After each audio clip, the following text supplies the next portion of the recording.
We're all gonna die. Hello, everybody, and welcome to Dungeons and Drams. So, as you heard, the joyful group here, we are about to go back into combat. However, I wanted to take a minute and just say hi to everybody in the chat and anybody watching in the future, and let everybody know that we have a special surprise for you this week, where at the end of the episode here, I'm going to actually do kind of a preview of some of our Patreon content, where last week I ended up making a video describing the Misscale layer in its entirety, both the drawing as well as the fully rendered art that I did, as well as like all of the little things that the group may have missed or maybe didn't. So if you're interested in kind of getting an idea of what you could get as a patron, that might be worth checking out. All right. Other than that, we'll go around the table. Let's do it snappy though, so we can get right into combat. What are you guys drinking tonight? We'll start with Ed. Oh, I am drinking that boutique whiskey company art bag. Ooh, it's very cute. There's a little guy fondling the still. Yeah, fantastic. Yeah, as one does. Yes. Tater stickers on Ardbeg bottles? Well, it's an independent bottling, so yeah, they got this ridiculous cartoonish thing. Yeah, isn't that cute? I like it. Yeah. All right. So Clifton, what are you drinking? I think we're both thinking smoky, so I went with Talisker Storm because I figured this is going to be a pretty intense fight, so I gotta have the courage for that. If you see me drinking out of this larger glass, this is ginger ale, so don't think that this is the Talisker. I'm not over here chugging it. Don't worry. Yeah, that's that would be some pretty dark Talisker, but delicious, I'm sure. True. It's pretty close in color, actually. How about you, Jason? Tonight I got myself some Bunnahabhain 12 cast strength. I figured Oh, nice. do a little Isla, but this is I think I'm gonna join probably you. one of my favorite scotches of all time right now. So I'm buying these by the box. Is that the 2021 or the 2022? The 22, which is so much better than the 21. Damn it. Yeah, I passed up buying that one because I was like, it's already at that point where you kind of can't get it. But I probably should have bought it anyway, just for myself. Anyway, Adriana, what are you drinking? I am having a semi-blind fight where I know what's in the glasses. I just don't know which is which. Okay. Of a Knob Creek pick, an ECBP, and a Jepson's pick to represent MGP. So, Nice. Yeah. Excellent. Molly, you got soda, you got water, you got Gatorade. What are you doing? Keeping it sober, but this is a non-alcoholic seltzer from Treehouse that Bill and our friend Christina left it at my house last week for me to enjoy. So, gonna crack that open. That's funny. She tried to offer me one of those, but didn't tell me it was non-alcoholic. And this was early in the night, so I don't think she was suggesting anything. Ooh, and it's beautiful. Look at that color. Oh, wow. Oh, okay. That makes it much more tempting. That's pretty wild. Non-alcoholic seltzer, like LaCroix? Like, what are we talking here? Yeah, step up your game, LaCroix and Polar. That's cool. That's definitely some Dungeons and Drams Right? type drink. That's Right a there. potion. Yeah, it's like a potion. That is lovely. That's You awesome. should call it Das Boot Juice. Das Das Boot Juice. Does Molly start out with like advantage or anything, for drinking this? I was potion? thinking about it, but yeah, we'll see what happens. Maybe We're gonna need it. we'll see what happens. Molly, if you actually pour it in a boot and drink it from a boot, Yes, definitely inspiration. then the big monster automatically dies. Yeah. That might make it Now I work. know what I need to have in my home, a boot-shaped stein. I have one that you could borrow anytime. You do have one. I do. And I'm drinking the Bunnahabhain 12 cast strength from 2021 because I thought I'd be cool like Jason and unfortunately fell short. So that's all right. It's still pretty good, man. I picked the crappy year. It's still pretty good. It is still very good, yeah. And then I have just some beers on hand. I learned early on that drinking cast strength while trying to DM is not the best choice, so instead I drink just like 8% beer, which is still a bad choice, but at least, No, we're for it. We're for Yeah. it. Yeah, totally. Let's get weird. Yeah. Nice. Go for it. Feel free to forget, whatever poisons or anything are supposed to be acting on us. Oh yeah, this we'll see what happens. All right, I'll keep saying that because it's fun. All right, So let's talk about what happened last week, and we'll, again, like I said, we'll keep this one fairly short because I want to get right into the combat here. So when last we saw our heroes, they were beneath the water, feeling around in the darkness. Their path led them down one tunnel and then another. They were battered against spikes, stung by fire coral, and came face to face with Wadabra Sonaic, a cave fisher known to the mist scales as the darkness that eats. They found some gems and eventually found their way to a large stone room filled with stinky bipedal salamander-like creatures known as troglodytes. But all but one of the troglodytes were dispatched, but it was still able to sound a call of warning. The next thing you knew, the ceiling was rumbling and rocks began falling. Followed quickly by an immense creature. Bug-like in appearance, it stands on its back 2 legs. The claws on its hands look even sharper than the mandibles sticking from its dripping maw. Its body is armored in a thick bronze carapace, which reflects the slight bit of torchlight in the room and draws attention to its shimmering golden eyes. All right. So, What's the name of this thing? What is it? it's called an Umber Hulk. Umber Hulk.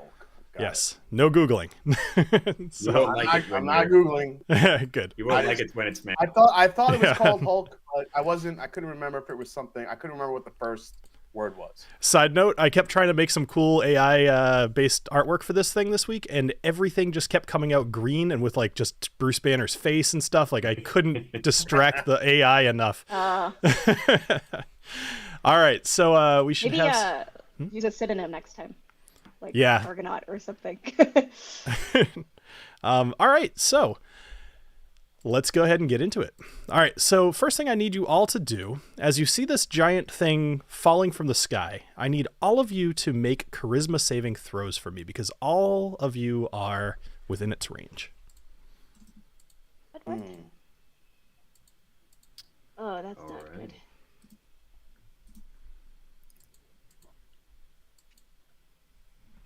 Wah. Charisma. All right, so tell me what you guys get as you get it. Oh, 50. God. Wait. Are I we? got a 19. Oh, are any of us close enough to Daffy? Doesn't she have some kind of perk to charisma? So it would automatically be applied if you notice your Oh, okay, characters got that are lighting up there. You'll automatically have her aura applied. Dang it. So that's even with that. All right, so Knobolas got a 19, Agnomeio got a 15, TaLin, Alessio, and Daffy. I need all 3 of you to roll me a d8, please. As you notice this, as you look up at this gargantuan creature, you're enthralled by this glow of its golden eyes. They shimmer, and you feel your mind starting to get fuzzy. TaLin. All right, TaLin, please roll me a d4. Daffy, you are going to use your turn to make an attack action against Knobolas. And Alessio, where are you? Where are you? I'm there. Are you underneath somebody? No, I mean, Where's there was a lady in the Yeah. room. Under Booker. Under Booker.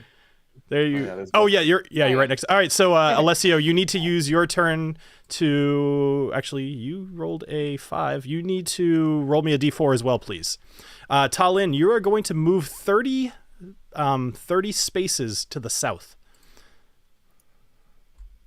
All kinds of fun stuff going on here. Wait, 30 total? 30, your full movement. Alessio, you are going 30 to okay. a 5. So you're going to move 30 paces to the east. 30 paces. Yep. I don't like the sound of this.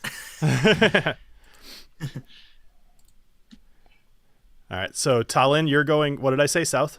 Yep. 30. Is that Ooh, you got lucky. All right. So TaLin, you kind of just feel enthralled by this thing, and you start walking towards the edge of these razor sharp rocks on the sides of this cave floor, and you come to as you're just about to step off of the cliff. Booker was following you like a loyal little crocodile the whole time, kind of biting at your ankles, like, "What are you doing? What are you doing?" Alessio, you Can drift. Booker have helped me come to? Can Booker Sure, help why me not? come He to? bit you in the I'm ankle, gonna, and it kind of be like, snapped you back. Yeah. Yeah. Yeah.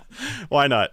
All right, so Alessio, you find yourself moving right next to the Umber Hulk, and you are Oh, pretty much right on top of him. Daffy, did you make your attack against Knobolas yet? Oh, you're on. Are you muted, Daffy? I'm guessing she I was. Yep. Sorry about that. Perfect. I did not realize I was attacking Knobolas right now. So do I have to attack him with anything in particular? No, you could just your short sword is fine. Yeah. So that ended up using TaLin, Daffy, and Alessio's turns. So Daffy, go ahead and resolve your thing as we're going. All right. God. So luckily you're the fog of your brain. You go to swipe at Knobolas, but you're remembering like where his human body was, and you stab and you just miss him. All right, Knobolas, you are up, able to shrug off whatever mesmerizing effect this Umber Hulk was having on you. You look next to you. There is a troglodyte just right next to you right now, and then this Umber Hulk is kind of looming over the room. What are you doing? So I'm just trying to say the troglodyte is right beside me. Oh, is that who that is? I can't. That's what that is right there. Yep. Gotcha. Okay. Well. Okay. I might as well. He's already up on me, so I'm gonna just go ahead and attack him first. Okay.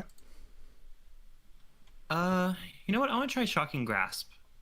Okay. I don't get to use that very often. That's fair. I'm like right. struggling. And Agnomeio, you're on deck. All right, let's see how this goes. Oh no! Oh boy! All right, so you roll a 10, which is not enough to hit, right? Is that what you did? Yeah, you rolled a 10. His AC is 11. So you, I guess what does your Shocking Grasp look like? Knobolas. Well, not much this time. Yeah, I tried to like reach out and grab him, but like just like the sparks just kind of like and like fizzle off to nothingness. So. Okay. But you know what? I'm gonna use my bonus action. I'm gonna put a hex on the big guy. What's his name? Umber Hulk. Whatever. Yep. Mm-hmm. Yeah, I'd like to put a hex on him. Okay. Do I have to do anything? Well, why don't you read your spell and then we'll come back to you. But I will mark him with a hex. All right. Okay, Agnomeio, you are up. All right. Unless, did you want to move at all, Knobolas? No, because I would get attacked if I moved, right? True. All right. Okay. Agnomeio. So again, you're able to you notice the eyes, but you actually dog eye him, or what's that called? You is that called dog? I forget what that phrase is, but whatever. Mad dog. You mad dog him back. Oh. Yeah, and you just Well, I must say, I am getting very sick of these motherfucking bugs in this motherfucking tunnel. I am very scared of him. So I tell you what, I have some trauma related to large bugs at this point. I've been in a hole with a giant spider. I've been in a hole with a freaky scorpion thing. I'm terrified of this big guy, but I see my brother in rapier walking towards him. I'm like, no, Alessio. And I want to grab Alessio. No, my brother, get away from him. And I'm going to try to weep him with my weed. With your weed. Actually, I would like to. I think I want to do a goading attack, actually. Okay. So I'm going to try to attack him first, and then we'll worry about that. All right. So you're going to use your whip against the Umber Hulk using a goading attack as well? Okay. Oh, no. Crap. Oh, my God. We're all rolling like shit already. Yeah, right. No. You guys got to step it up. I'm not going to get to use the goading attack. I'm guessing. Oh, well. Oh, well, but I get to attack again. So I only got a 10. Let's try it again. All right. Ooh, much better. There we go. Much better. There you go. All right, so 26 will hit. And then damage will be 10 damage. All right, so 10 damage. So the Umber Hulk. And then I'd like to use my goading attack. Mm-hmm. So he has to do a DC 15 Wisdom saving throw, or else he has disadvantage on attack rolls against targets other than me. All right. Oh, he crit nat 20. No. Okay. Well, so he actually he kind of didn't even feel your whip. He's like, yeah. So did not work. Good try. Never mind. All right, I'm so down there yelling. I'm like, look at me, you big bastard. And he's just like, eh. Daffy, were you able to attack Knobolas? How much damage did it do? Oh no, she rolled, but she didn't hit. Oh, that's right. I'm sorry. Yeah, Yep. You're Sorry. still trying to hurt me. Though. I am. Come on, I'm man. trying. I'm no, trying. that's- I just want to stab you. All right. Anyway, so, anything else, Agnomeio? Wow. No. All right. That is it. So the troglodyte, which I forgot. I keep forgetting they smell. So you guys don't have to remind me, but that's a thing. All right. So Mr. Troglodyte here starts up, and Knobolas, he's going to look right at you, and he is going to start to attack you. He is going to make a bite attack first. So he does not hit with a 12. And then he is going to do 2 claw attacks against you. A 10 also does not hit. Nope. Ah, man. All right. And another 12. Are you? Oh no, never mind. Yeah, no. So this troglodyte. He was scared by the Umber Hulk dropping down, and he was just like and it didn't work. So, all right. Troglodyte is going to he's gonna take advantage of the situation. He sees TaLin down here by herself. So Knobolas, if you want to, you can make an attack of opportunity against the troglodyte. That will use your reaction. So just keep that in mind. But go ahead and if you'd like to. Yep.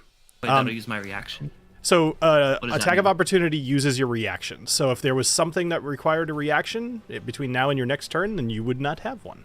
That doesn't mean that you shouldn't do it. I'm just figured it hasn't happened a lot. So remind you. Yeah, this is the first time this happened. I'm usually the one that gets hit. So yeah, I want to go ahead and attack him. Excellent. All right. So go ahead and make an attack. I think in this case, you've already used your Eldritch Blast. I think you should probably use one of your melee weapons. But I'm gonna look that up while we're doing that in case it's different. But go ahead. And I didn't use the Eldritch Blast. I used the Shocking Grasp. You sure did. All right. Hold on. So can I use it? Yeah, I as wanna use a it. caster. Let me just see if you can make an opportunity attack with a hostile. Use your reaction to make 1 melee attack against a provoking creature. So Okay, has to be gotcha. melee. Yep. Okay. I will use I'll just use my short sword. Perfect. All right. So you got to beat an 11. Oop, did that not do it? Nope. You clicked on info, I think. How do you use it? You click on the dice. Yeah. Are you? Oh, it says that my target is 10 feet away and my range is Oh, only okay. 5. I'll put him back. Sorry. All right, go for it. All right, there you go. All right, a 10. Okay. 10 will not hit. Yeah. So he does a little sneaky away from you. Oh, he's an 11. All right. And that will end the troglodyte. So up next is the Umber Hulk. So the Umber Hulk is actually going to begin his turn using... he's going to...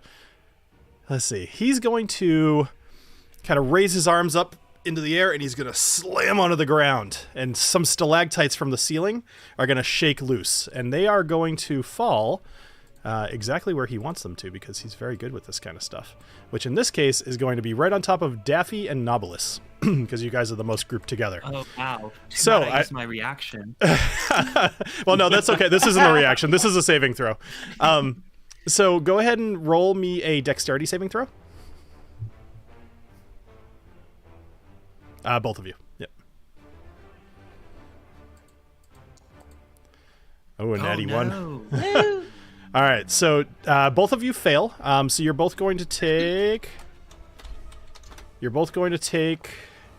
7 points of damage as rocks kind of tumble down on top of your heads. All right. So that was his legendary action. Now he's got his normal action.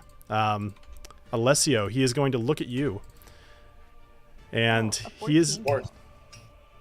Doesn't have to look very far. No, it doesn't. Well, that's kind of it. It sees you and it's lured you in, and it's going to make. You're gonna love this. First, it's going to hit with its claw. Yes, it is. 23 to hit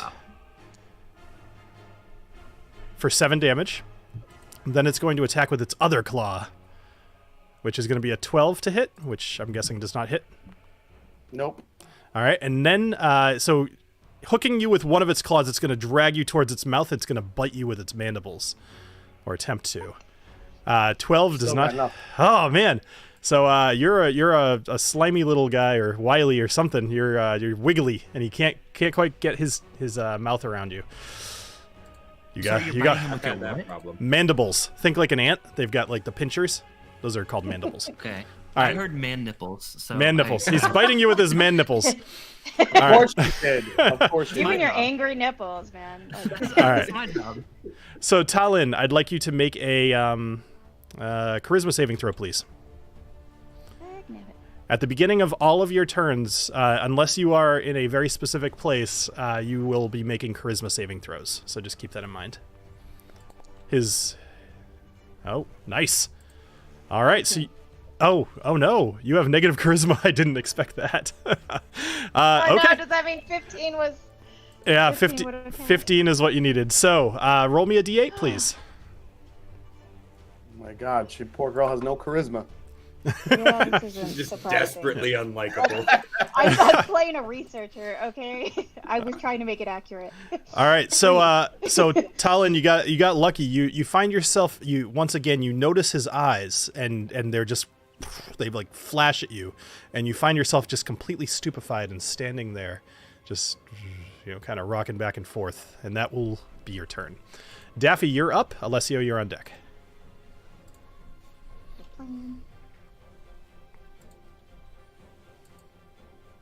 All right. Well, this thing is within 30 feet of me, correct? Yes. This umber fucker. Umberfolk. Okay. Official This name. umber fucker. Yes. Um, Can we change his name right now on the phone? Maybe. I might already be doing really it. Yes. I'm gonna switch it back just so we don't have problems. But yeah. That is true. All right. So what are you doing, Daffy? I think I haven't done this before, so I might Oh. need a little bit of walkthrough with this. But to Well, before you do channel anything, divinity- hold on. Before you do anything, you have to roll a charisma saving throw. Oh, that's right.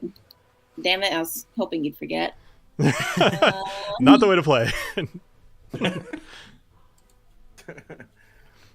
So roll me a d8, please. With a 9, you will fail.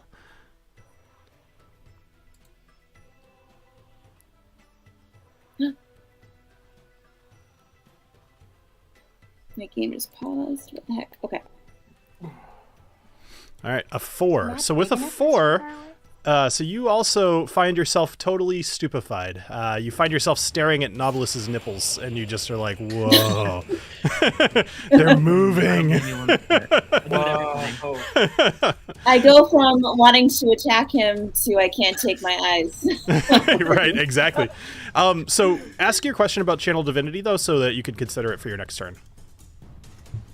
I wanted to see if I could do Channel Divinity and then go down one of those roads. Either I have two options: Nature's Wrath or Turn the Faithless. I was toying between which of the two to do, but I think I'd have to make that call on my own. Yes. Either one, just a quick glance, either one looks like a fine idea, and we could deal with it if you decide to choose one. All right, All right. Alessio, you're if up. I can actually do it. Yeah, right, exactly. Alessio, you're up. Knobolas, you're on deck. I mean, am I conscious enough to do anything, or am I still So in you his gaze? you need to make a charisma saving throw. I hate these types of fights. Well, stop failing your throws. Ooh, nat Fine, 20. With a nat 20, I'm gonna say that on this and your next turn, you do not need to make a saving throw with a nat 20. So you could take your turn as normal this turn, and you do not need to save next turn. So you complained, Okay. and you actually got what you wanted. I know. Let's see. Man, I feel like I want to kind of break away from this dude. Mhm. So I'm going to. I'm going to get behind him, so I'm out of his gaze. A little bit here, and then I'm going to try to take a shot here with my my unbreakable arrow, Okay, which I have. sure. So I'm going to use my unbreakable arrow, and I get a 10. fucking A. You get a fucking A, and fucking A will not hit. Sorry, Jason. All right. Anything else you'd like to do? Can I use a healer's kit, or can I not do that? So that's only for people who are unconscious. Oh, It's not to heal yourself. Nope. But you probably have a potion on you, like a healing potion. Pretty sure you do. If you decide to use it. I think the ones that you have are probably a little overkill for your hit points, but that's up to you. Tell you what, you make that decision. Let me come back to it. Knobolas, we'll go to you. All right. Well, so I was reading more on my hex spell that I cast, and basically one of the rules is I pick a ability for them to actually get a. Let me actually read it. Basically, they have disadvantage on ability checks. And Right. I'm curious. He's not doing any kind of ability checks when he's doing his No, thing, so right? it's basically at this point you guys have all been affected by it. So you could tell the eyes on top of his head are what's mesmerizing you. And so it is just a natural trait of this creature that if you look at his eyes, you are going to have problems. Gotcha. Okay. Stay away from his eyes. Well, I'm still going to take advantage of that. So I'm going to give it to. I want this guy to fall at some point. So I'm going to do it for dexterity would be the one to choose for that. Like if I'm wanting to lose his balance. So that won't have anything to do with his effect. But I really can't. Yeah, I know. Yeah, I mean in general. Like I'm trying to find some kind of advantage to use. Yeah, this I mean, on. I could tell. want to trip him up. Well, why don't you ask your friends? Yeah, what do you guys think? I can disadvantage him somewhere. How should I go about it? Yeah. Disadvantage him for his dexterity, because I have an idea. Yeah. Okay. All right. Yeah. Cool. Let's do that then. All right. So then, Knobolas, at the beginning of your turn. So I'll just write that down. So Dex disadvantage. All right. Remind me if I forget, please, because I have a lot to keep track of. So, make a charisma saving throw, please, Knobolas. You also didn't forget. I tried to throw you off as well. We need him to drink more, I'm telling you. Well, that whiskey's already gone. So, all right, with an 18, so you shrug it off and you look and you see Daffy had tried to stab you and she's just kind of staring at your nipples. You don't feel uncomfortable so much as you feel just curious, I guess, but you know, you know that your nipples are attractive. So I mean, They just have that effect on people. right. All So right. you could take your turn as normal. Okay, I'm gonna go ahead and Eldritch Blast him. And I get the 2 hits. Let me do that twice. All right. First one, 18. Feel free to refill Ooh. your glass. I did. Ooh, 18. 18 will hit for 13 damage. Nice. And that pushes him back. Is that true? Yeah. I believe that you have that, right? 10 feet. I'm trying to figure out the how much is it? I think it's 10 feet. But Okay. you know what? I'll read your skill while you're doing your second Eldritch Blast. Okay. Yeah, I'll go ahead and hit him again. 11. All right, an 11 will not hit. But my hex, it says he also takes an extra 1d6 of necrotic damage whenever I hit him with an attack. Excellent. All right, so go ahead and roll that 1d6 for me nice. while I'm reading this. Second level. 5. Hold on. Repelling blast. I can look at it. I know I saw it. Oh, there it recently. is. I When forget you hit a creature with Eldritch Blast, you can push the creature up to 10 feet away from you in a straight line. Yeah, I'll push him 10 feet back. All right. Yeah. So he moves back 10 feet. Even though he's gigantic, I think that's still fine. It doesn't say the size matters here. All right. So you're pushing him back towards the gate here. Okay. So it's at this point that I'll just kind of give you guys a little bit of more information about the room, because you're standing here. So none of this necessarily matters. I'm just describing the room as you see it. There are currently 4 unlit braziers. The giant gate at the other end of the room is somewhat covered in vines. There's that giant relief cut into it of the serpent that's eating its own tail. And there's a serpent statue in kind of the northern side of the room. On both the north and the south of the room, there is a giant chasm on both sides filled with razor-sharp rocks. And there is a hole up in the ceiling where the Umber Hulk came through. And then, a few stalactites have fallen from the ceiling. If there's any other questions you guys have about the room, I'm happy to answer them. Just ask when you think of them. So, okay. Knobolas, anything else? Yeah, I'd like to move a bit. Okay. I'll just move like over here near the snake thing, not too close to not like touch it, but. Sure. Okay. So that'll be fine. All right. Anything else? No, I think I'm good. Cool. Agnomeio, you're up. All right. Well, I really want to try to goad him to get closer to this cliff. So All right. I'm gonna move up. I really wanted to get this goading attack to work. So I'm gonna move up. I'm going to weep him Okay. again. Excellent. Weep. Weep away. Ah, A 12 does not hit. Only a 12. All right. Second attack. Come on, come on, come on. Yeah. Ooh, a 23 will hit. 23. All right, go ahead and roll damage. And then, so damage will be 13 damage. All right. All right, now I'm going to try to goad him one more time Okay. with the old goading attack. I can do this 2 more times. So I'm going to try to goad him. So DC 15. Wisdom. Yep. Wisdom. Yes. Got it. All right. So he rolls a 13. No, a 14. Sorry. Ha-ha-ha. And you said it was a 15. All right. So he has disadvantage attacking anybody that's not you. Exactly. All right. And I'm going to insult him. You have an ugly face, and your mandibles look small and withered. He looks down at you and just. Aw. I'm not scared at all. I'm not. I'm terrified. I'm actually terrified. This is all false bravado. Excellent. Anything else? Nope. No, that'll be it. All right. Troglodyte is up next. And all right. So TaLin, he's gonna make another attack against you. And at this point, you've had a very exciting time. I'm sorry. So he's going to attempt to claw you twice. And then he's going to attempt to bite you. What do you get? All right, so I just rolled all the things. Oh, normal. Okay. So a 13 to hit, Does not hit. a 16, and the other one didn't go through, so I'll just do the other claw again. So far, he's a terrible troglodyte. Although I will say 13 did not hit. His a 23 best. hits for 6 damage. 23 hits. Yep. Yeah.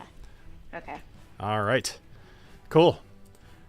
All right, back at the top of the order here. So the Umber Hulk, he is going to look up at the hole in the ceiling, and he's going to kind of make a shrill cry. And let's just roll a d4. Roll 1d4. No. So 2 more troglodytes fall from the ceiling.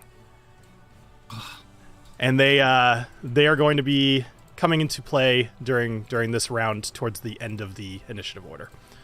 All right.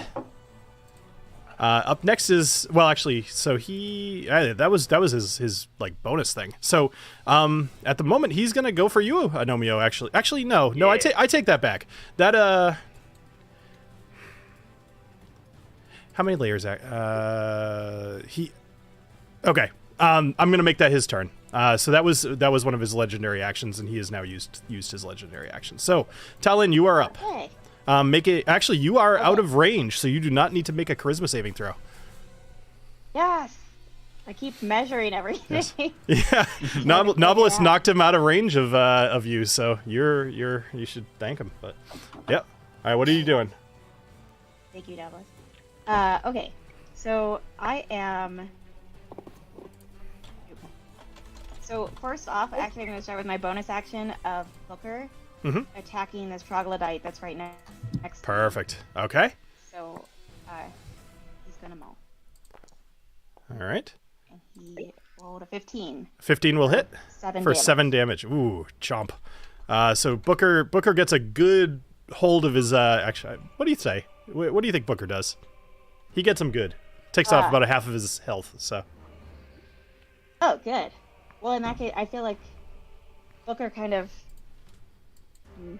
I think Booker sort of hamstrings him because Booker is a crocodile down on all fours.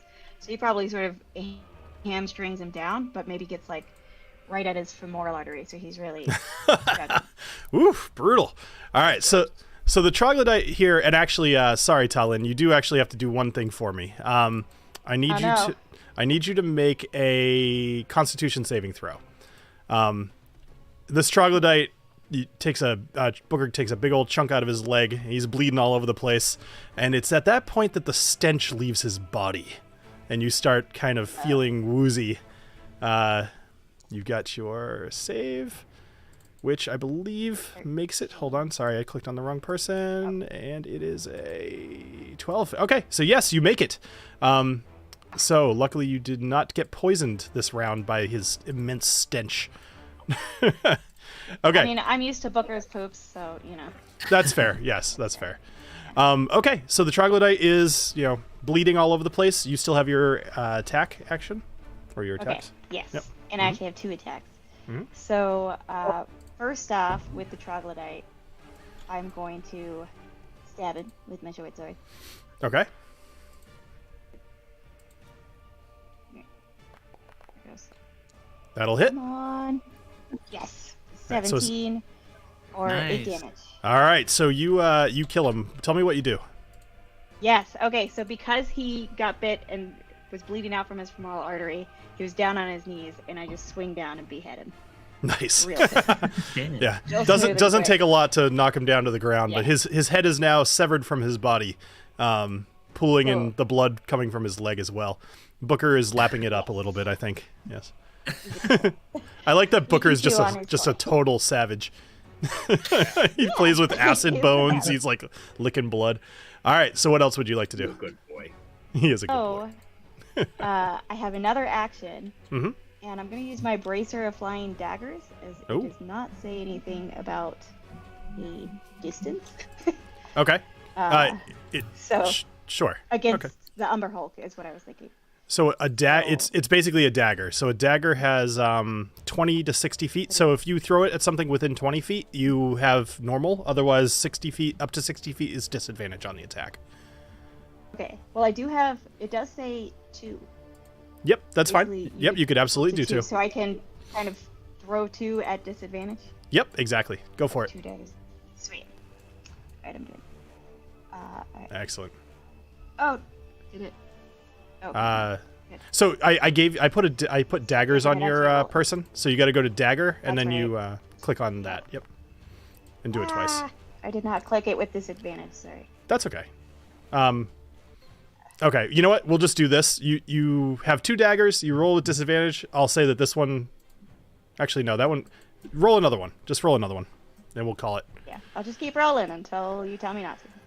Well, 2 11s. So now roll another one with disadvantage, or roll another friggin'. Just roll one more. One more. At this point, I might as well just roll. Yeah. A nat 1. All right. So you. Okay. Oh, I Do love hit it. with 1? You rolled the last one with disadvantage. Finally. All right. Anyway, all 5 of your rolls missed. So I think it's safe to say that your 2 daggers miss. So you. Oh yeah. You but maybe just weren't, you were afraid to look into its eyes, and you couldn't make it work. Yeah. All right, Daffy, you are up. TaLin, if you want to move, go for it.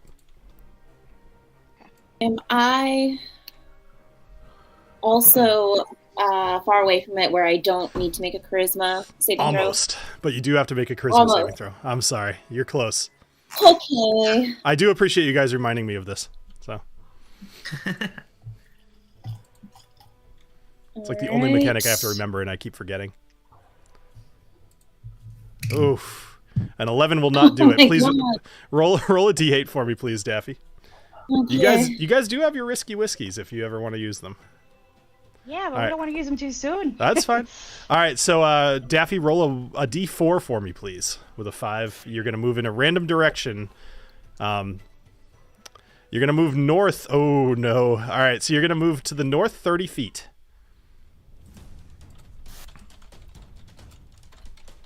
Into the wall? Oh no. All right, so I'll take care of you, Daffy. So, Daffy, I'd like you to Okay. roll me a 1d6, please.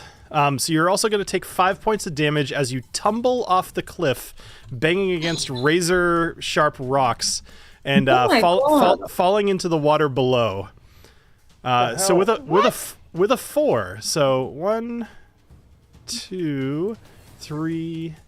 All right. Well, that's not as bad as it could have been. So with a 4, you're going to find yourself over way far away in the very close to the cave that the cave fisher was in. So you're going to have to find your way back on your next turn. Oh my god. All right. I'm not just supposed to flip on the damn table. Or you could just leave and be like, screw this party. I'm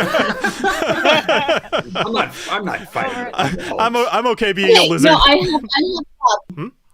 I have thoughts. All right, we'll wait till my next Excellent. turn. All right, Alessio, you're up. Oh God! All right. The Umber Hulk hasn't really moved. Going to. Has anyone thought about lighting these torches to see what that does? Thought about it after I my thought vote. about it last Yeah. I try not to Problem is, think like, as much as possible. I don't know. I feel like if we light the torches, maybe the door will open. But I don't think it's going to do anything to the Umber Hulk. Maybe it'll blind him though.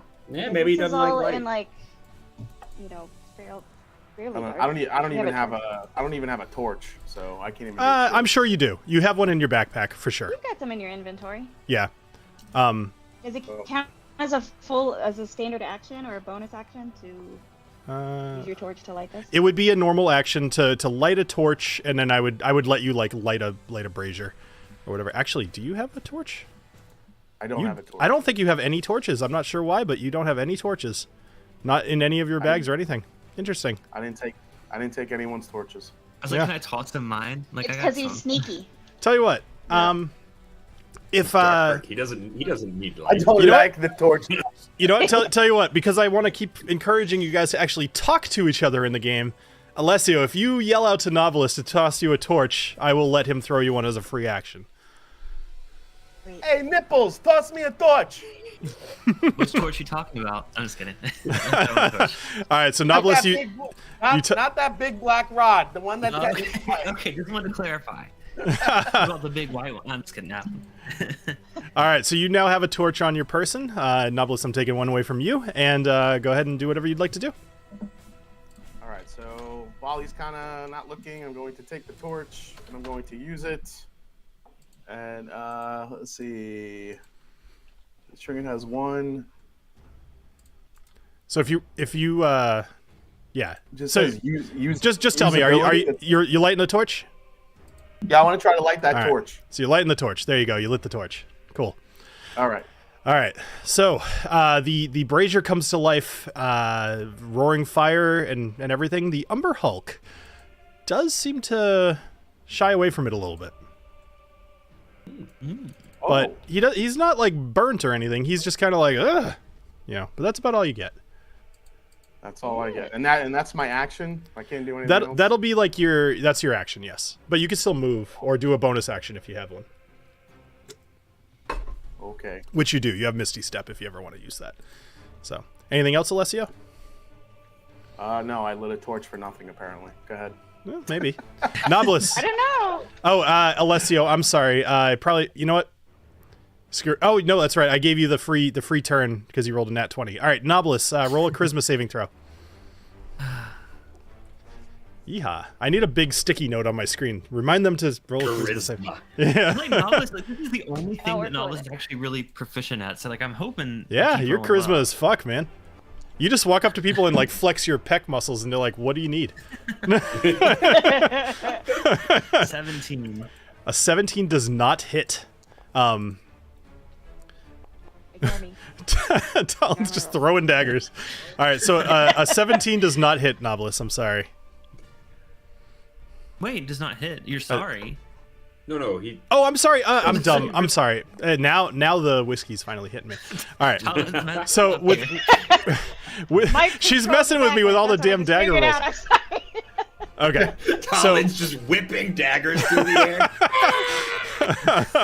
She's just cracking up down there. I love This it. is what I do when I'm bored, I'm just in the background, like throwing daggers and things. All right, Knobolas, you are able to shrug off the enchanting effects of the Umber Hulk's eyes. What would you like to do? Okay. Does eating or drinking things take up an action or no?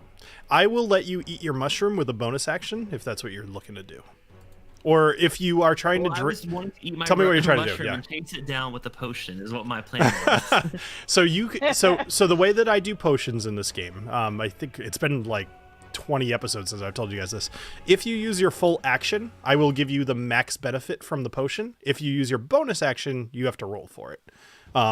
So like you'll notice your potion says, I think the one you're probably looking at is 4d4 plus 4. 44 plus 4. Yeah. So if you do it as a bonus action, which at this point you could do either one, you'll have to roll 4d4 plus 4. If you do it as an action, you'll get, what is that, 16 plus 4, so 20 hit points. Gotcha. You know what? I'll hold on that. I'm gonna go ahead and eat my mushroom though. Okay, which one? The green one. The red one's Okay. it's when you have to make. Oh, that's tea right. out That of. one's a T. Yeah. So, the green mushroom, this large gray-stalked mushroom, has a green cap with white dots. If ingested, your attacks for the next 3 rounds will be with advantage, but any attacks against you will be made with advantage as well. That will not include rock falls.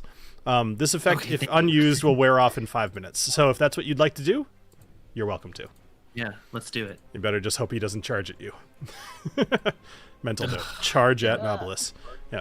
So. No. All right. So you scarf down a green mushroom. I'll make that be your bonus action. So you you now have your attacks for the next 3 turns with advantage. Also, I'm realizing I didn't take the 1d6 damage from your necrotic from the last time because he's hexed. So I'm just gonna give myself -2 on his hit points. Okay. So do whatever you'd like.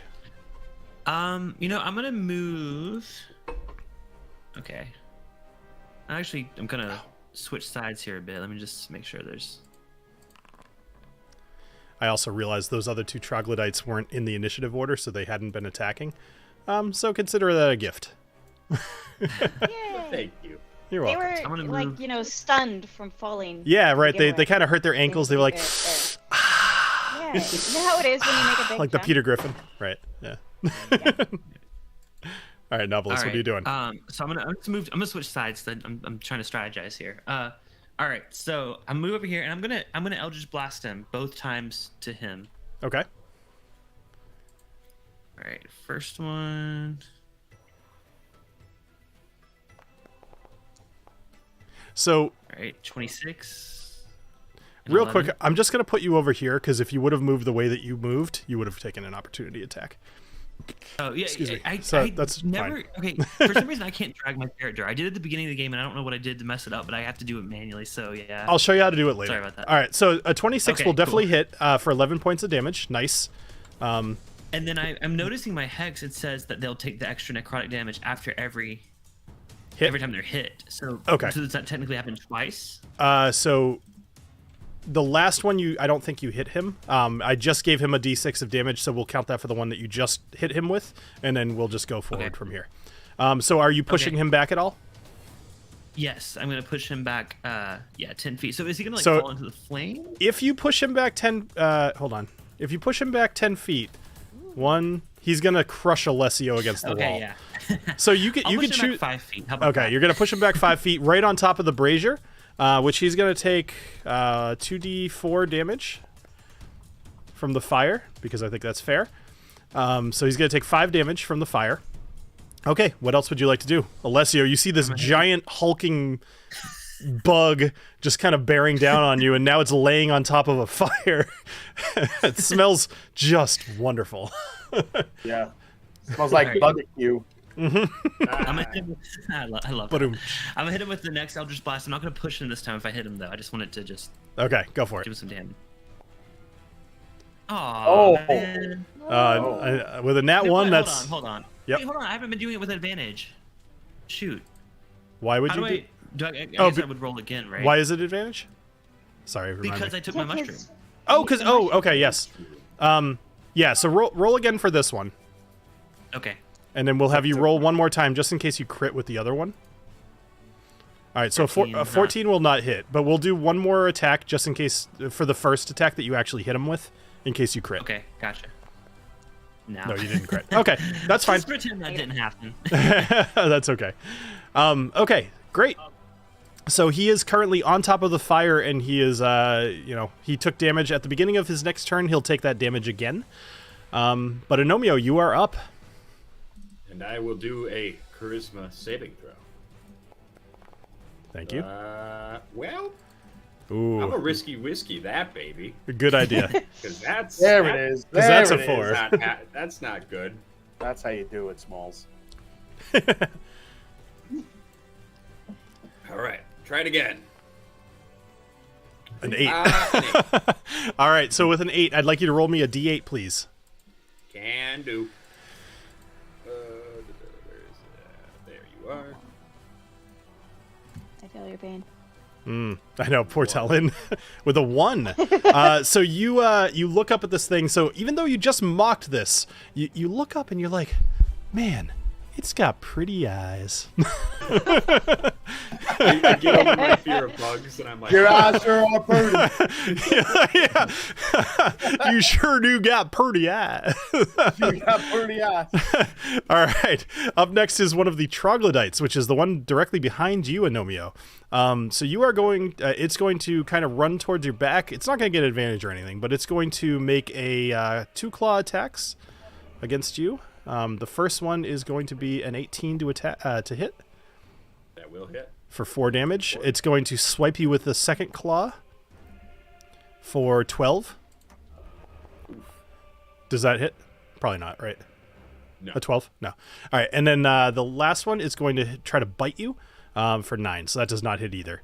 But it is now within you, and you smell that smell starting to creep into your nostrils. And it's just going to happily sit there and be like, I stink. All right. Up next is the Umber Hulk, who does not. He's not going to take any more legendary actions. But you're right in its purview. Not purview. You're right in its physical view. Agnomeio. So he's going to charge at you, and he's going to make an attack. You're just kind of standing there, stupefied. So he's going to attack with his mandibles this time, figuring that you're an easy target. And it's going to miss Not because the of course. mandibles. 15? 15? I'm guessing a 15. Does not hit. Okay. What's your AC? Just so I kind of. 16. 16. Okay. So he's going to make a claw attack. 23. That will definitely hit. All right. Does it have? No, it doesn't have disadvantage on these attacks or anything. So 7 points of damage with that claw. So it misses you with its mandibles. It stabs you with one of its claws. 15 does not hit. And that'll be it for the Umber Hulk. He's going to use the rest of his action to kind of move down here, though. No, he's not. No, he's not. Because then he would and gently caress his face. Just, hello. He thought about moving, but after feeling your gentle touch, he thought better of it. So he didn't want to move with. Introduced him over there. First, you complimented him. I know. I'm all over the place. This Umber Hulk. Those beautiful eyes. Tunneling through the caves actually has a very strong sense of smell. Has anyone even like hit this fucking thing? Oh yet? yeah, I think Knobolas. he's Knobolas, yeah. I could tell you that right now his carapace has a few cracks in it. He's panting heavily, but he's definitely still got some fight in him. Carapace. Okay. Yeah, carapace. That's the name for bug flesh.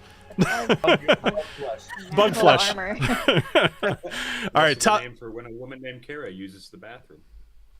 Carapace. TaLin, you're up. Number 1. Kara. Okay. Tara. All right. I'm leaving. Oh no, I can't deal with y'all's puns. That just Okay. ruined everything. All right, TaLin, what up? What's up? I am gonna start with my bonus action and send Booker after this troglodyte. Right Excellent. here, this guy. Mm-hmm. Wait, you're supposed to move, buddy. Move. There, I took care of him. Can you move?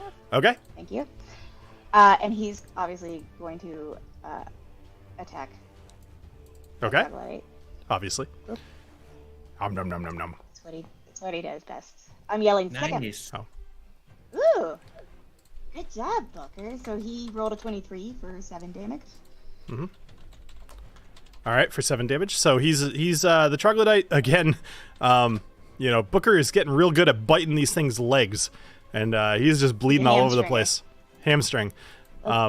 Yeah. For anybody paying attention, the Umber Hulk took an extra 6 points of damage from being on fire, but did get out of the brazier. All right, so Booker bit that leg of the troglodyte. What else would you like to do? Booker is used to me being short and has seen me hamstring many a so I'm still over here by this brazier, so I would like to use one action to light the brazier. Okay. And then the other to use my flying daggers. Well, against so you're the same troglodyte. you're confusing action with attacks. So you could use your action to light the brazier, but you do not have two actions. You have one action. All right. Is that what you'd like to do? Is light the brazier? 5, 4, 3. Yeah, I'm lighting 2. the brazier. All right. Lit the brazier. Me personally would want to attack, but TaLin would light the brazier. Okay. All right. Fair enough. All right, so you strike a match, you light the torch, you drop it in the brazier, and you kind of get ready for fighting. Now, Booker is still hanging out near that troglodyte. So, Daffy, hi.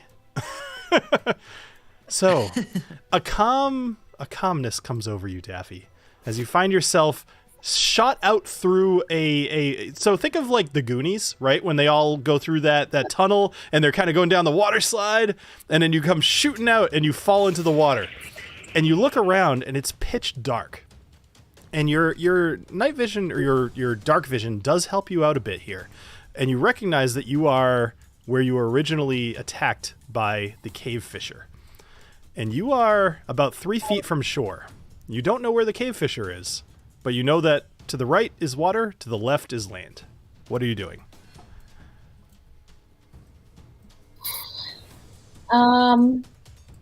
My first thought is that I want to try and call for help because I know that my party and I are up against quite the beast. So can I just start making a bunch of noise and be like, I need help? Sure. You are not disabled in any way. Like, you're totally able to move, but yes, absolutely. So you start yelling for help. And I would say everybody actually could probably hear Daffy yelling help. It's echoing through the caverns back the way you came. You can't tell where, but you just hear like, "Help!" Also, question, did we encounter any lizard folk in this cave previously? So there were 2 dead lizard folk in the room that the Umber Hulk is currently fighting in that had been completely skinned. That's right. All right, but no live ones that could. Just dead ones. Yeah. No live ones, no. All right. Well, I'm gonna scream for help, continue screaming, but then also start dashing my way back towards the group because I don't want to leave them in any more of a lurch than they already are. Sure. All right. So with a dash, I'm gonna say you could make it all the way back to the intersection of, kind of like where the north had gone into that room with the big hole that you guys climbed into and made a tactful retreat out of. And by your next turn, you'll be able to find your way back into the main chamber. All right. Okay. I'll take it, I suppose. Excellent. I know, right? All right. So up next is Troglodyte. So this is the one right next to Booker. So he's going to actually attack Booker because screw him. He just bit his leg. So he's going to make 2 claw attacks and a bite attack against Booker. So a 17, I believe, will hit for 2 damage. Can you handle the damage, TaLin? Yeah. All right. So the second claw attack is going to do 11 to attack? Or 11 to hit? No, that does not hit. Okay. And then he scooped him with his 1 claw. He's bringing up towards his mouth, and he's going to bite him with a 17. That does hit. All right, for another 4 damage. So he did 6 damage and 4 damage to Booker. Poor Booker. Okay, 4 damage and 4 damage. 4 damage and... Yeah, sure. 6 damage and 4 damage was what it was. The 6 missed. The 6 damage missed. Oh, I'm That sorry. wasn't the Thank 11. you. Thank you. Okay. I'm on to you. And Booker actually... no, it's not the beginning of Booker's turn. So, Alessio, you're up. All right, so I see Umber Hulk got up a little bit. So I'm gonna eat the green mushroom. Okay. Excellent. All right, so I'm gonna All right, eat it. so you scarf it down, and you're feeling really good. You're ready to stab some shit. All right, I'm gonna stab. gonna stab some shit. So stabby. But make me a charisma saving throw, please. Why? He's behind me. I'm behind him. Doesn't matter. His eyes are all. His eyes are behind his head again. Oh, His eyes are all over They're the on those, place. all right. Got they're, 360 on range. top. of motion. He's a bug. He's got many eyes.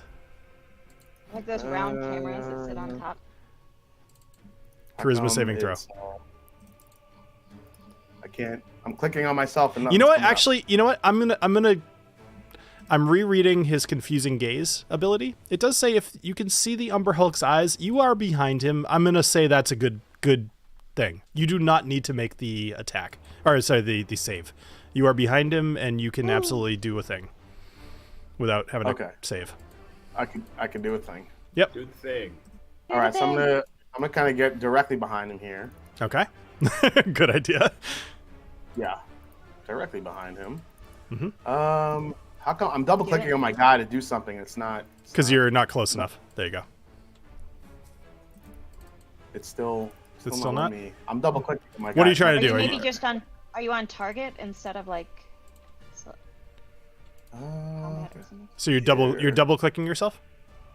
Yeah. Huh. What are you trying to do? You stab him with your rapier? I'm not sure why that's... Hit F5 on your keyboard. I have a Mac. What else do I hit? Refresh the screen. Refresh. Okay, let me try that. Command R, maybe? I don't know. I Mac. got Also, if you go to the like characters, like the little person thing Yeah. tab on the right, and then you can always click on your person there to get the menu. All right. While you're doing that, let's just go to All right, novel. it's already, never mind. it's You already got it? loading here, so you can start. Okay, Yeah, all right. It's already loaded. Sure. Hold on. All right, Have you now. refilled recently, Bill? Have you Almost refilled done. your glass recently? Almost done. You're really encouraging this. I just don't remember. I was like, Hey, Bill, you got any hazmat back there? Yeah. All right, I'm going to use my booming blade spell. Okay. Cool. You gotta try to trap him. Yeah, gonna try Nice. it. If he tries to get away, he'll get damaged more. So Excellent. all right, so let me roll, cast spell. Oh, I'm so excited right now. Oh. Booming All right. blade. So you brandish a weapon using the spell's casting to make a melee attack. One creature within blah blah blah. Okay, on a hit. So this, if the target willingly move on a hit. Oh, you need to attack me first, and then you use your booming blade. So you need to, so let me, so attack me with your rapier using advantage. So I think you want to hold shift when you click on the dice icon next to the rapier. attack with advantage. There you go. All right, a 16 will not hit, but consider a risky whiskey. Awesome. Risky Whiskey. Yes. Oh, Come on, 16 baby. will hit? That is annoying. A 19 will hit. Awesome. Yes. All right, go ahead and roll damage. Damage. All right, so you do 9 points. That seems low, but that's fine. You do 9 points. Oh, you know what? You get to do your sneak attack because you are currently flanking this guy, so you have an advantage on your attack anyway, actually. So click on sneak attack. It's under... It's somewhere. Where the hell is it? Attributes. Oh, I spellbook? got it. Yeah. I got it. Yep. Features, got probably. it. Right. Yeah. Yep. All right. There you go. That is more dice. All right. So an additional 10 points of damage. Excellent. This guy's starting to look pretty hurt, actually. So now your booming blade makes it so if he moves out of his current spot, he takes damage, right? 5 damage. Yeah. If he moves within 5 feet. Okay. Willingly.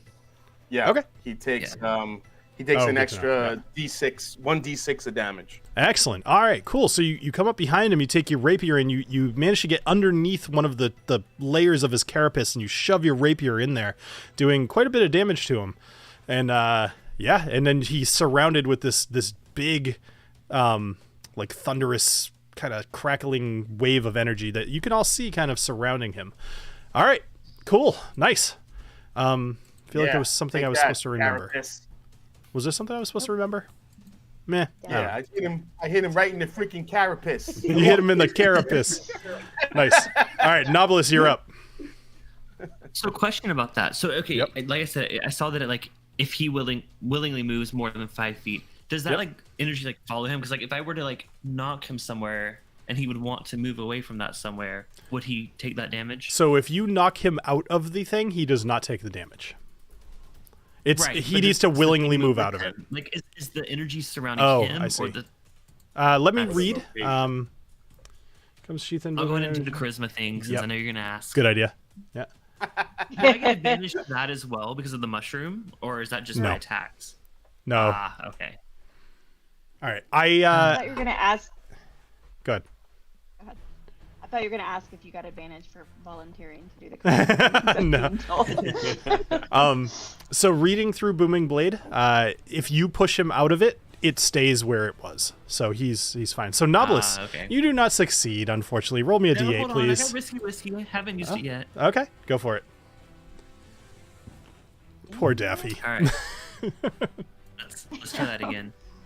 She got tossed off a cliff. 22. Oh, that's much better. All right, at 22, you are fine. So you're able to see his eyes, but you shrug off the. You're starting to get a handle on this. No problem. All right, what are you doing? All right, I'm gonna. It's such a. There's multiple things I want to do, but I can only do one of them. So I'm just gonna might as well just attack him. Now let's blast him again. Cool.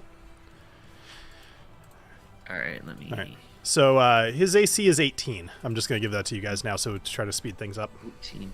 Okay, let's try the first one. All right. So a 16 will not hit. And Let's try that again. Rude.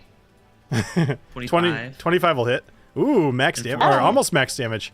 Awesome. So 14 more points of damage to the Umber Hulk. All right, so he he's takes it 6 of a D6 damage. Yep.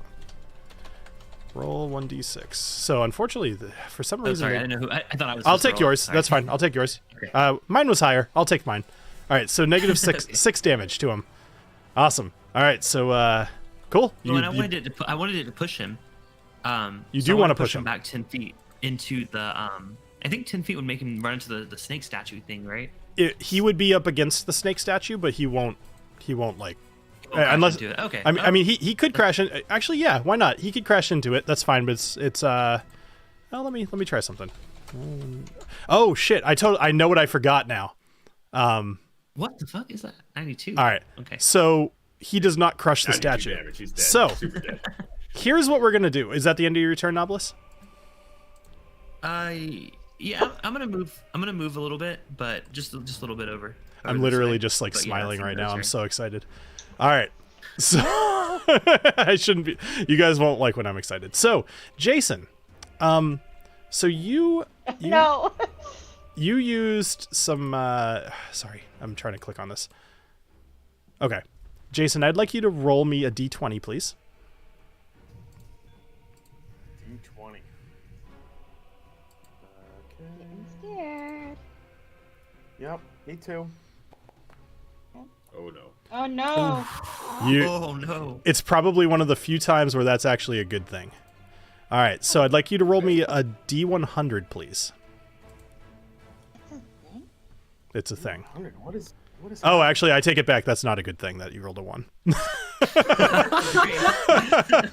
Oh, okay. Great. Well, yeah, let's see what happens. Like- So, all right, a 45. All right, let's see how what happens here. Okay, all right. Actually, this is great. This couldn't be more perfect. All right, so Jason, as you used your booming blade, the magic kind of extended from your rapier into the Umber Hulk, and from within your bag, that orb that you picked up from Yona's room starts to glow. And you even glance down a little bit and you see that there's some swirling energy inside. And all of a sudden you start to glow bright yellow. Just your body starts to glow bright yellow. And for the next, let's see, roll 2d6. For the next, oh no, for the next 10 days, you are going to be glowing bright yellow, and you have disadvantage on stealth checks, and anyone trying to perceive you has advantage on their perception check. So this is a thing from what's called the Wild Magic table. So it's a series of a lot of different stuff that could happen to you. Feel a little bad having that happen to the rogue, but but what brought this on all of a sudden? So having that orb on your person, you I will just say that I'll give this to you. You realize that casting any magic whatsoever is going to activate this Wild Magic table. Now there are good and bad things in the table. This one just happens to be... could have been a lot worse. You are glowing yellow. Your whole body is glowing yellow. That's what happens I when look you like get I'm close I to look like I'm Kara. actually covered in Kara's piss. Yeah, there you go. Hey! All right. Hey! Oh, I'm so glad I remembered. All right, Agnomeio, you're up. All right. Charisma. First. Yes. First. I'm working on making you yellow. 15. All right, 15 will succeed. Yeah. So I snap out of it. I'm like, you made me love you, you son of a bitch. I just can't quit you. Or no, in the, yeah, I in the wish eye. I knew how to quit you. Awesome. I'm a glowing yellow lizard. What is happening? Yeah. I mean, a lizard that big, like, first come on. attack, Of course nothing. it flies. Second All right. attack. Oh, come on. All right, you know what?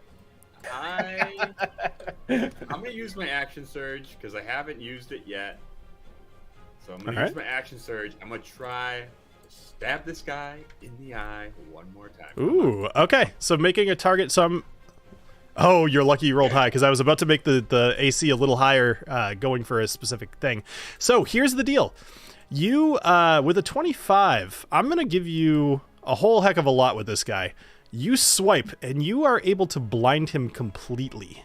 His eye magic, Yes! he having lived in the caves, tunneling through the thing, he still can sense your presence. He's still going to be able to attack people, but he is no longer going to have his ability where he can confuse you all. Very, very good. Good. Fantastic. And then for my bonus action, I'd like to tell him, your mother was an ant and your father was a dung beetle. And that'll be the end of He looks hurt. All right. Aw. So, I'm sorry. While I was doing it, did you actually do any damage to him? Was it 11 damage? Oh, whoops! I actually forgot to roll that. Okay, That would yeah. actually help. Yay, blinded it. And then See, yeah. I remembered something good.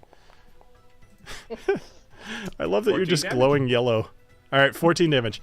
All right, so 14 damage. absolutely. That's actually huge. Okay. Up next is a troglodyte. So he's going to attack you, Agnomeio, from the back. He's going to do a claw attack. 16. So a 20 to hit for 6 damage. Oh yeah, that'll work. Yeah, a 13 to hit, so that's going to miss. And then he's going to do a bite attack as well for 6, so that's going to miss. So he just kind of, he kind of reaches out and he I don't even know. He just swipes across your back. Okay, cool. Up next is our Umber Hulk buddy. So he is going to start trying to make a hasty retreat at this point. He is very hurt. Where is he going to go? He doesn't want to go that. He can't jump up into the ceiling. He's going to attempt. Here's what he's going to do. He's going to start digging into the ground. And that's going to take him an entire turn to try to get down into the ground here. So that will. Does he get an opportunity attack? Does whoever is near him get an opportunity attack because of that? Nice try. But I'm kind of giving you this because he could absolutely just slash.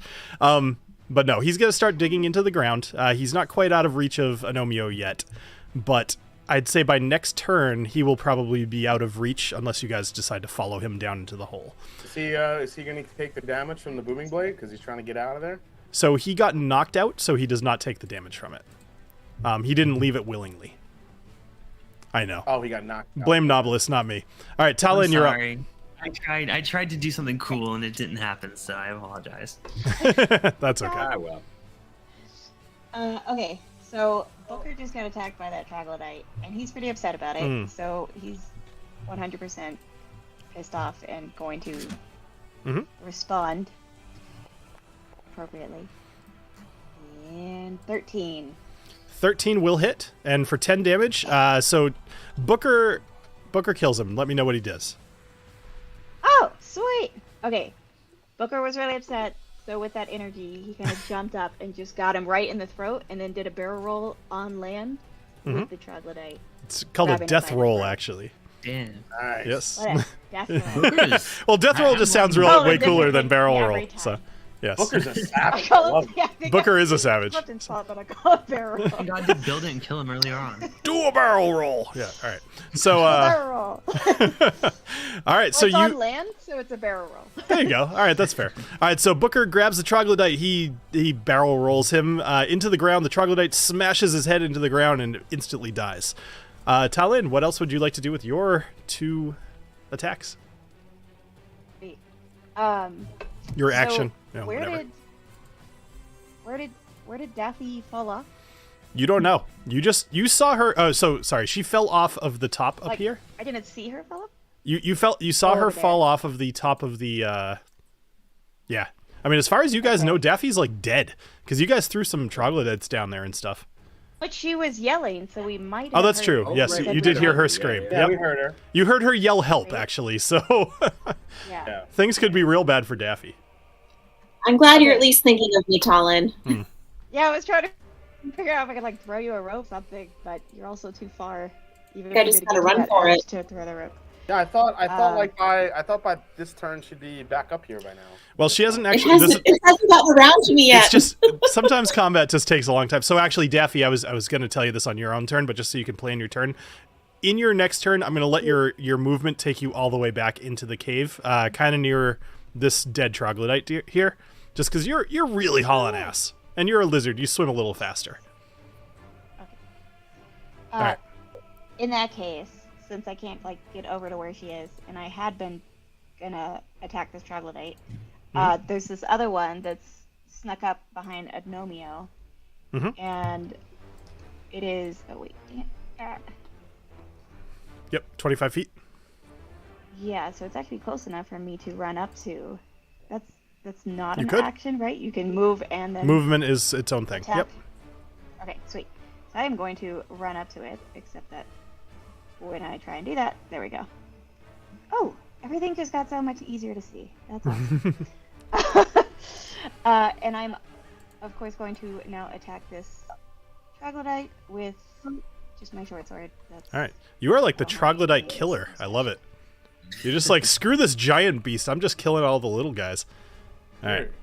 You screwed me over too many times. It was like, never mind. I'm just gonna. That's fair. I'm on my Yeah. own. Okay, here we go. All right. So a 21 will definitely hit for 5 damage. For 5 damage. All right. So you swipe at this troglodyte. He starts bleeding across the chest, or probably the back actually, because he was facing Agnomeio.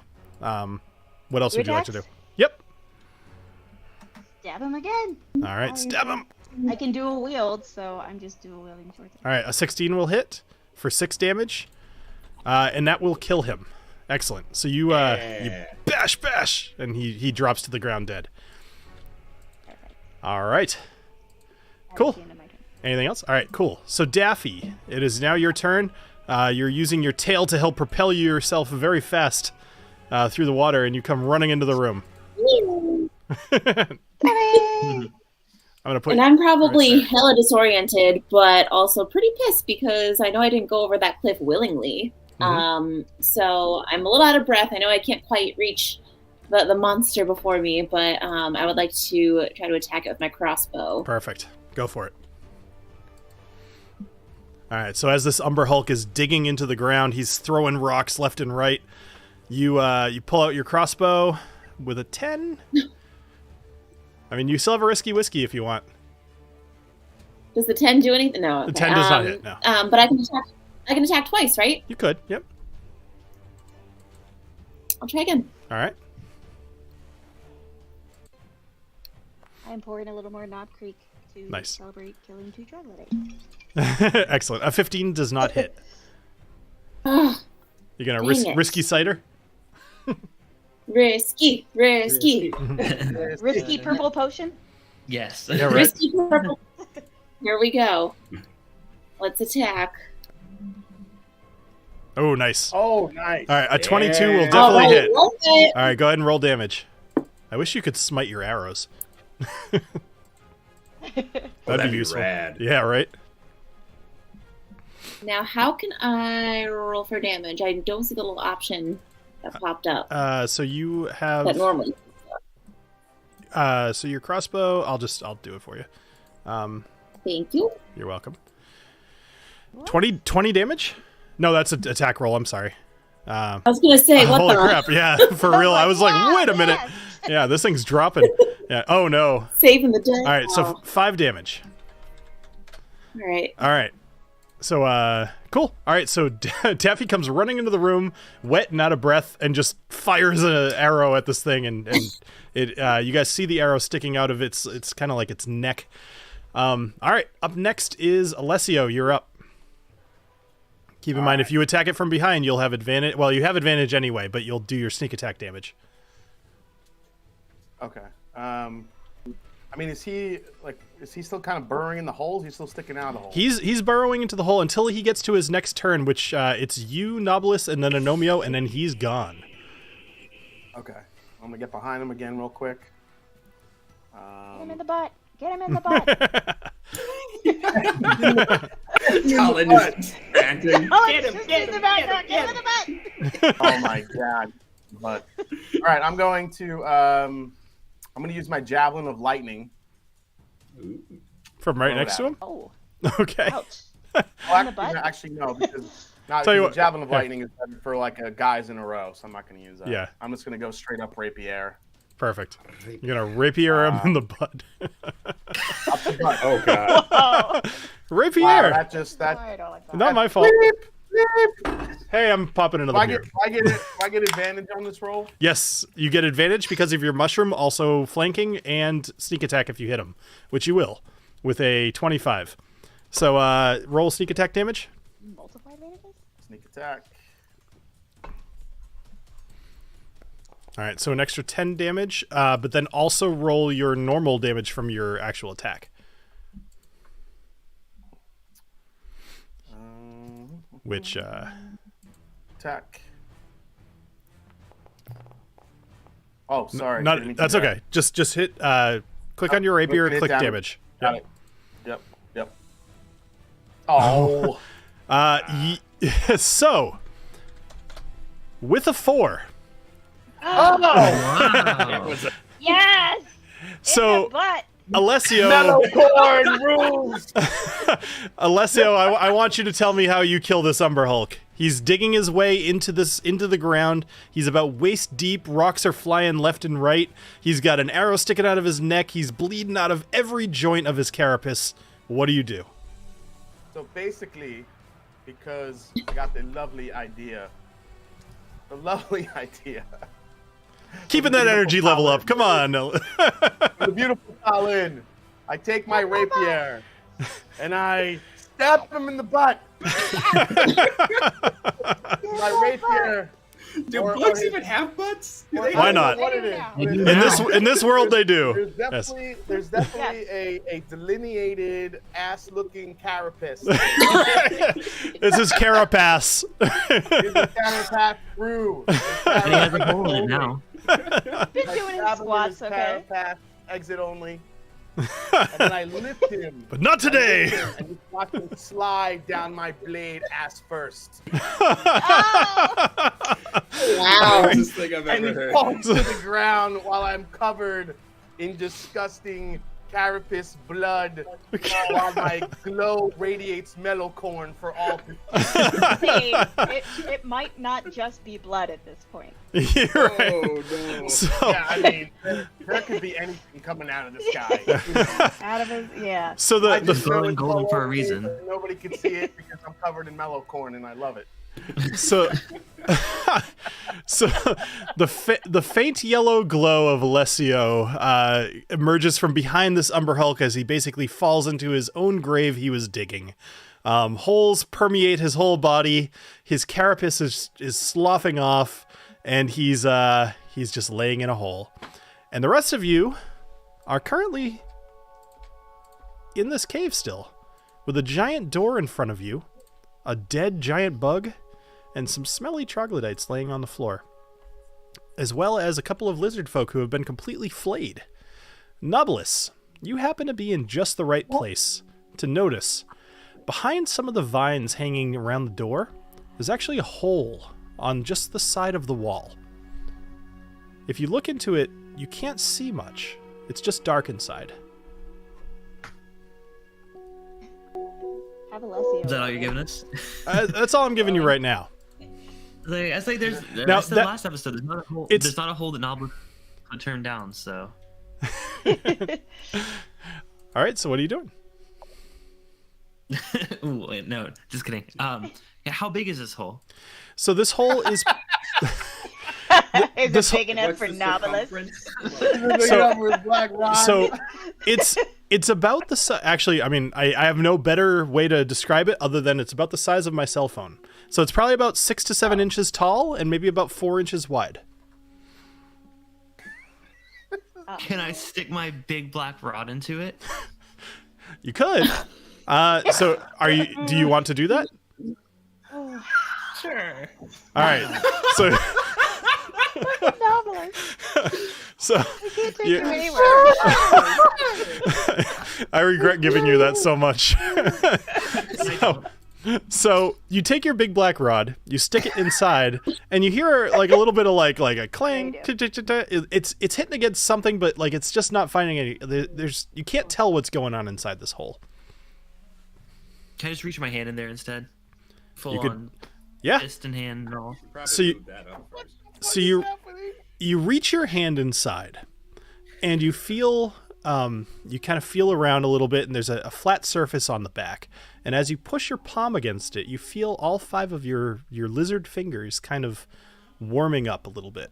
And suddenly, a little something grabs you around the wrist, and it clasps around your wrist, and it holds you there.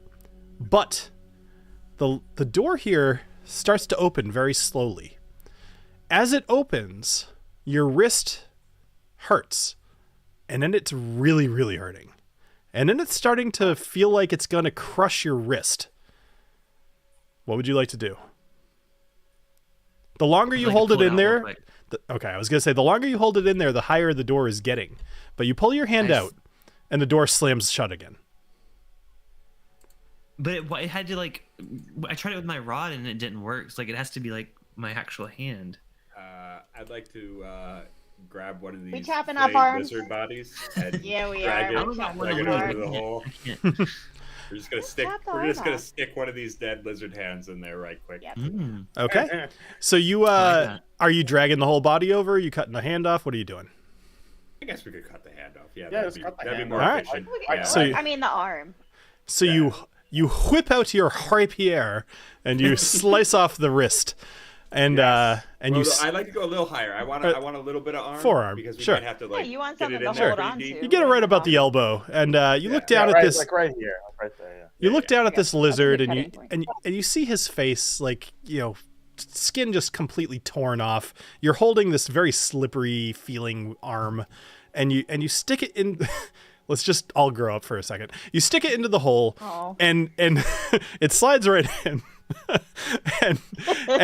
and you see the door start to very slowly open, and it clamps around the wrist of this severed hand. You see blood kind of oozing out of the hole, but the door continues to rise. So, one quick thing I will say. The door is opening. Is there anything that you guys want to do with this Umber Hulk before you potentially leave? Check it for any loot. Yeah. Very good. All right. So, what are you... So, this is a bug. It doesn't necessarily have anything treasury on it, but its body itself could be potentially useful. I'd say Daffy, since you asked, and Agnomeio, Yeah. Agnomeio and Alessio, why don't the 3 of you roll a nature check for me?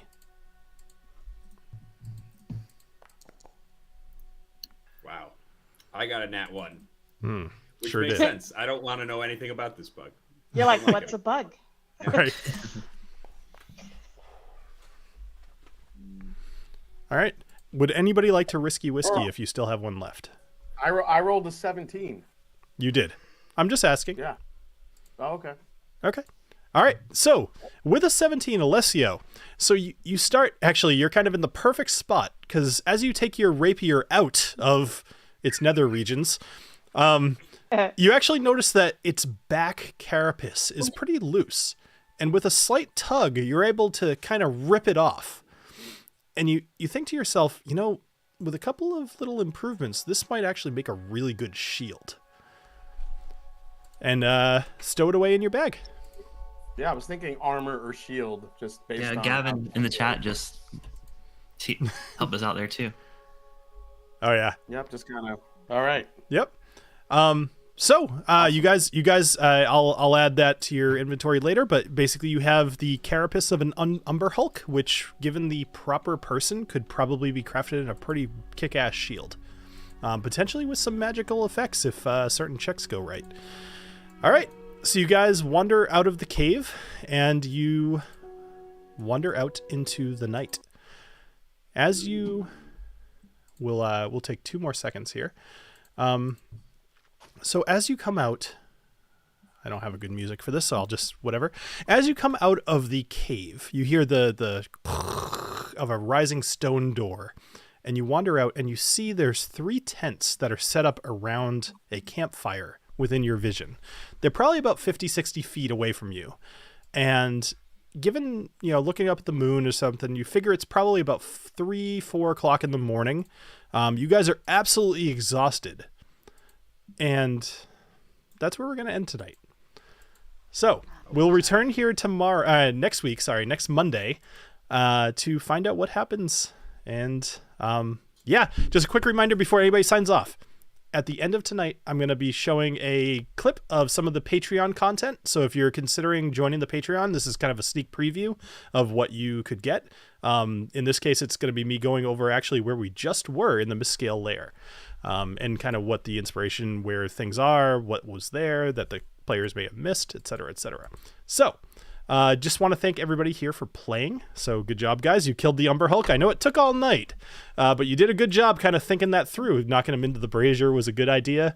There were a few other fun things. Daffy, I'm sorry that you had to fall off the cliff. Somebody was going to do it. Actually, I'm a little sad it was only one of you.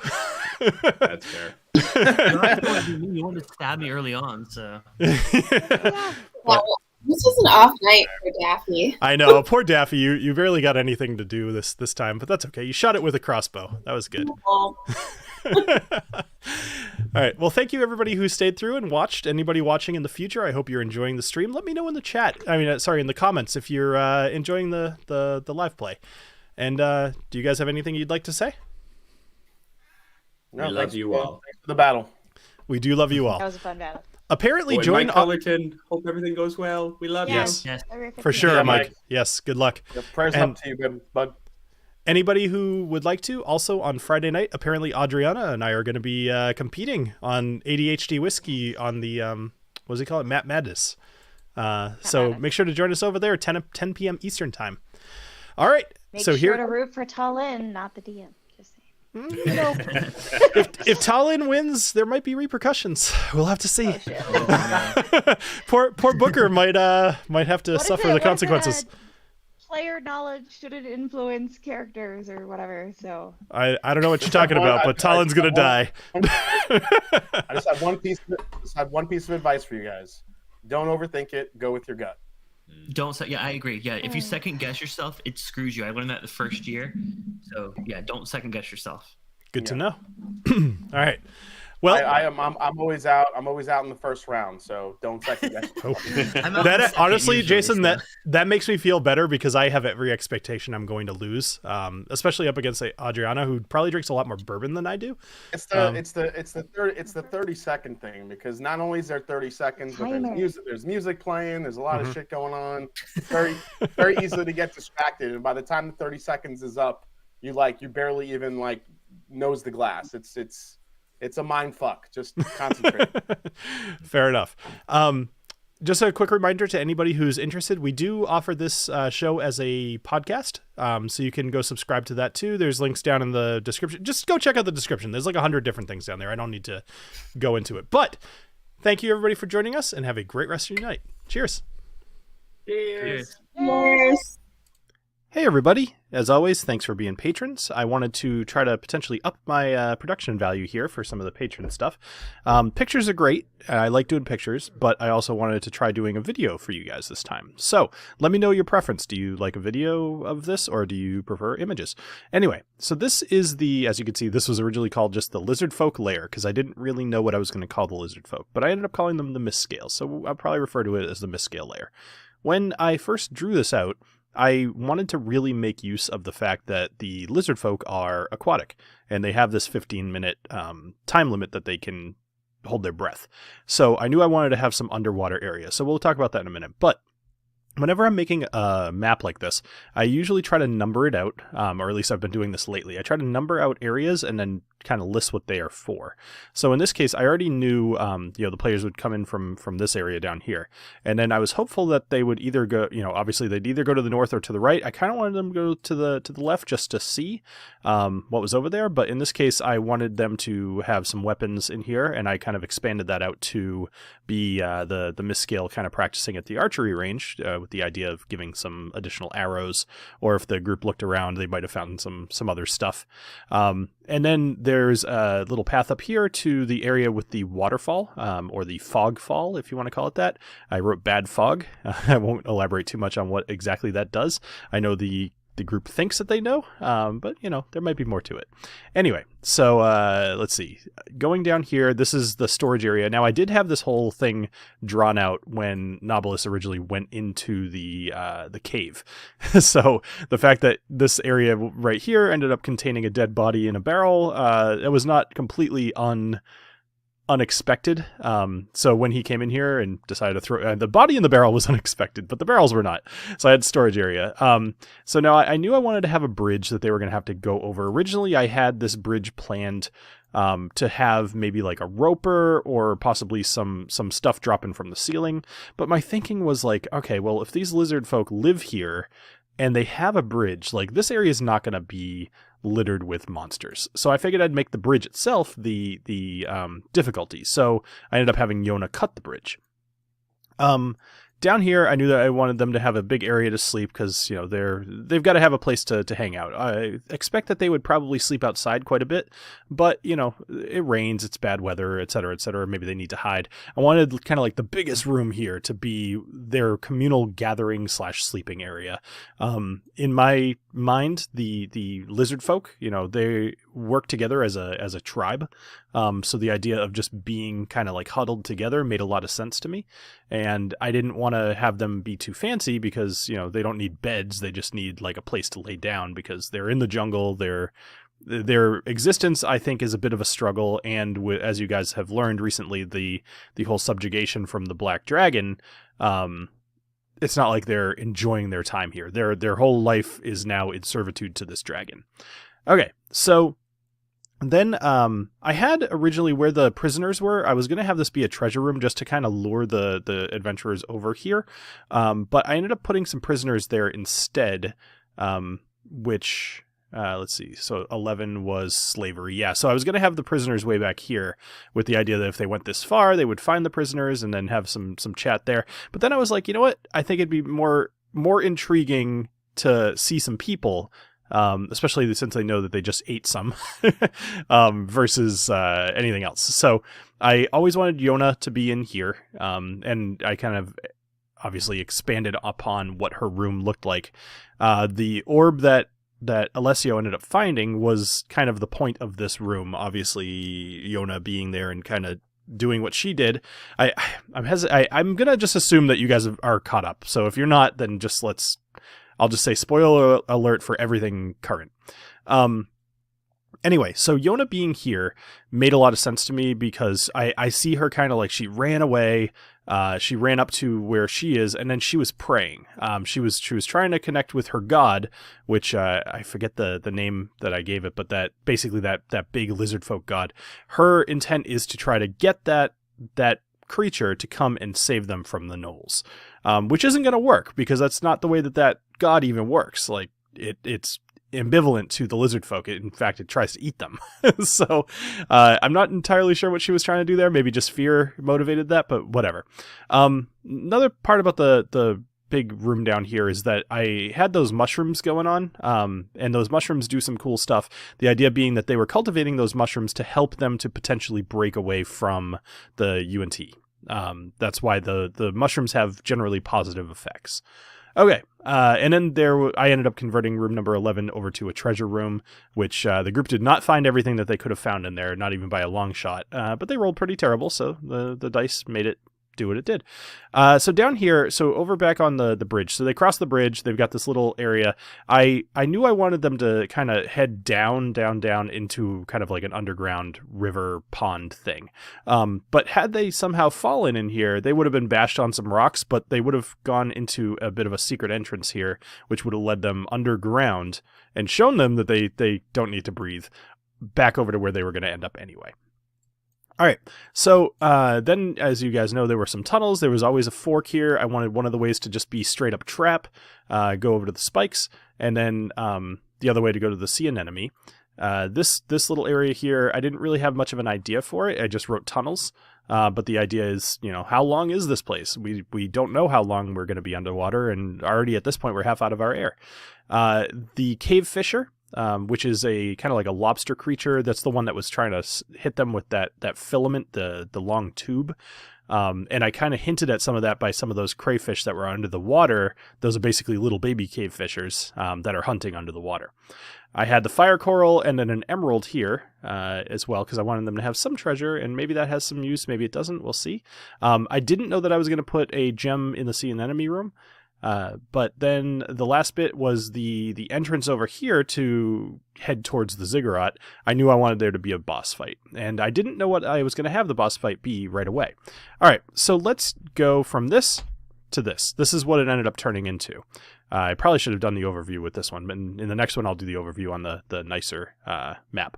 Anyway, so as you guys know, they kind of came in here. They went up to the archery range. They found this iron door, which is from Besmedan. Beneth Besmedan.